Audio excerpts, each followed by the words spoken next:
Yo comparto prácticamente todo, salvo esta cuestión académica, me parece que todavía está en ciernes en la República Argentina. Yo creo que esto que con mucha erudición ha manifestado el profesor se vincula más para un país como España o Alemania, y me parece que no estamos nosotros en condiciones en Argentina de imponer esta especie de abolicionismo del derecho penal. Pero es más bien una cuestión incluso, creo que decir, académica, ¿no? En lo que tiene que ver concretamente con lo que la violencia en el fútbol, que es un poco para lo que a uno lo han convocado, escuchando un poco los comentarios de los nombrados, yo rápidamente busqué entre mis papeles un párrafo de una resolución que voy a leerles, porque es una resolución del año 2004, mayo de 2004, que prácticamente tiene una actualidad que a mí me sorprende cada vez que yo escucho, porque esto es algo que escribí precisamente para una causa muy importante que está próxima a llegar a juicio oral en los tribunales de Capital Federal, en el cual se investiga a integrantes de la barra brava de Boca Juniors por el delito de asociación ilícita. En aquella oportunidad nosotros escribimos lo siguiente: existen debilidades institucionales en las instancias encargadas de impartir y procurar justicia, desde la prevención del delito hasta la ejecución de sanciones.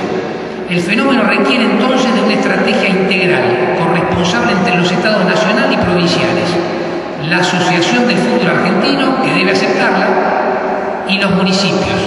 Quizás un mejor marco jurídico, mayor fortaleza institucional, con una selección puntual y adecuada del personal, porque la búsqueda de justicia y la tarea de seguridad solo se puede llevar adelante con hombres sensatos y honestos.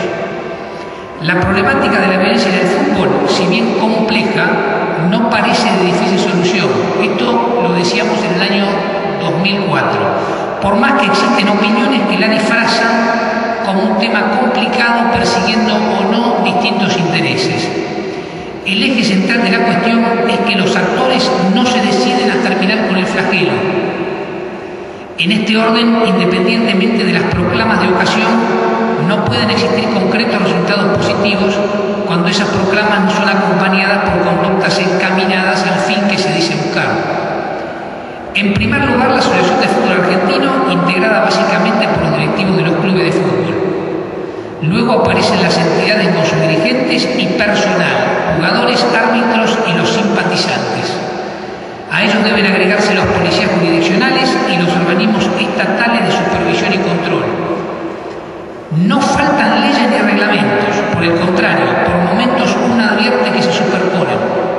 Esta ley 23.184 ha tenido dos modificaciones. Los medios de comunicación no han de olvidarse por la penetración que en el cuerpo social tiene lo que se opina, publica y emite. Una primera visión que estimamos muy ligera e incorrecta coloca el problema como relacionado directamente a la situación social imperante en un momento determinado. Esto indudablemente tiene vinculación con la mayor o menor virulencia que evidencian los simpatizantes de clubes de fútbol en su conjunto. Pero en lo que hace a aquellas entidades de mayor convocatoria, la presencia policial, cuyo número se acuerda previamente, cobra un papel relevante en orden a lograr un adecuado control, supervisión y prevención de delitos dentro y fuera de los estadios. Frente a concretas imputaciones que se formulan cuando suceden hechos, delictivos o no, que conmueven el delicado equilibrio que se logra, cada uno de los actores relativiza la cuestión, la generaliza y desliga responsabilidades en algún otro. En consecuencia, debe significarse aquí la profunda hipocresía que existe, o el llamado doble discurso que de continuar impedirá las mejoras en este aspecto. La Asociación de Fútbol Argentino, AFA, entidad que reúne a los dirigentes, tiene responsabilidad fundamental y no puede estar ajena a esta problemática. No se perciben concretos aportes para evitar que los hechos violentos sigan sucediendo o para lograr una mejora en la situación actual, porque ni siquiera se formulan ante las autoridades correspondientes las denuncias penales y administrativas por acontecimientos que así lo imponen o aconsejan, salvo las que, minoritariamente, precisamente justifican la regla. Mucho menos se advierten concretos aportes en orden a la actividad en el Tribunal de Disciplina, que según nuestra opinión debería ser retirado de la órbita de esa asociación para depender, por ejemplo, de la Secretaría de Deportes de la Nación, excepción hecha obviamente de la materia estrictamente deportiva. En lo que hace a las fuerzas policiales encargadas de las operativas de seguridad del estadio, no es prudente generalizar cuando se trata de atribuir responsabilidades. Sin embargo, se ha probado en distintas investigaciones judiciales responsabilidades penales por hechos concretos atribuidos a la policía. Es notoria la ineficacia en general de los procedimientos preventivos realizados en los estadios de fútbol y por ello debe profundizarse la supervisión de esos operativos. Además, promover las investigaciones necesarias para establecer connivencia con barras bravas, controles y dirigentes. Los jugadores, árbitros, simpatizantes en general, no barras bravas, y medios de comunicación han de intentar colaborar, cada uno en la medida de sus posibilidades, para evitar fomentar la violencia o relativizar los temas importantes que hacen a la seguridad de un espectáculo. En cuanto a los órganos del Estado, nacional y provinciales, si bien de manera esporádica se han realizado esfuerzos importantes, ello no ha sido continuo en el tiempo. Solo la actividad sostenida y persistente podrá modificar radicalmente conductas y corruptelas vigentes. La llamada decisión política es fundamental, es decir, afirmar como política de Estado, independientemente de los gobiernos que se van sucediendo, que desde los más importantes estratos de decisión se debe dar prioridad al problema por tratarse de situaciones de violencia concreta que la sociedad no puede tolerar. Para finalizar, decíamos en aquella resolución, se entiende que la justicia como poder se encuentra en deuda, porque también debe hacer su parte y no se lo percibe. Son muchos los hechos concretos que quedan sin correctos juzgamientos, entre otras razones por cholulismo futbolero, falta de conocimiento de lo que sucede en los ingresos a un estadio de fútbol, interior de tribunas y sitios aledaños, negocios de los dirigentes, administraciones fraudulentas, compraventa de jugadores, etc. Es de esperar que se dejen de lado simpatías y conveniencias y sencillamente se aplique la ley, respecto de la cual ya se indicó que es abundante en la materia y satisface sin inconveniente la necesidad del momento. Este párrafo de esta resolución, mucho más larga, se tomó, como les decía, hace ya 6 años.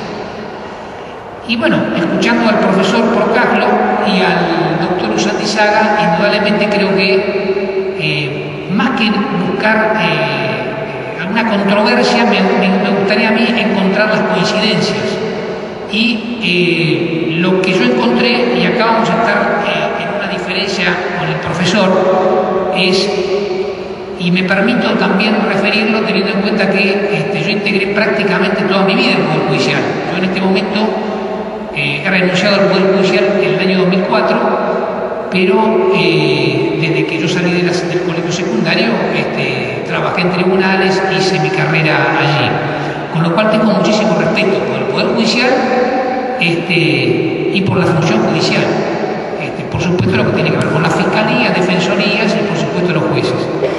Y yo sigo pensando que está en deuda el Poder Judicial, sigo pensando exactamente lo mismo y comparto plenamente que la situación de la violencia en el fútbol, si bien tiene que ser solucionado en primer lugar por el Estado, siempre lo decimos, el Estado no es solamente el Poder Ejecutivo, es el Poder Ejecutivo y en el caso del fútbol el Poder Judicial, porque según mi opinión, que puede ser contradicha, no me parece que haga falta nueva legislación en la materia, porque me parece que la que hay alcanza.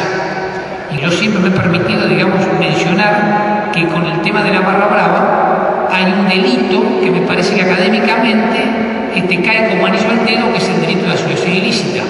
De hecho, no sé si ustedes ubican a un profesor también universitario y doctrinario, que es el doctor Dona, que precisamente como camarista en este expediente que yo tuve, tan importante en cuanto a tamaño, digamos, y envergadura de la investigación, que ahora está próximo a realizarse el debate oral, fue precisamente la Cámara de Apelaciones la que marcó el camino en relación a este delito de asociación ilícita.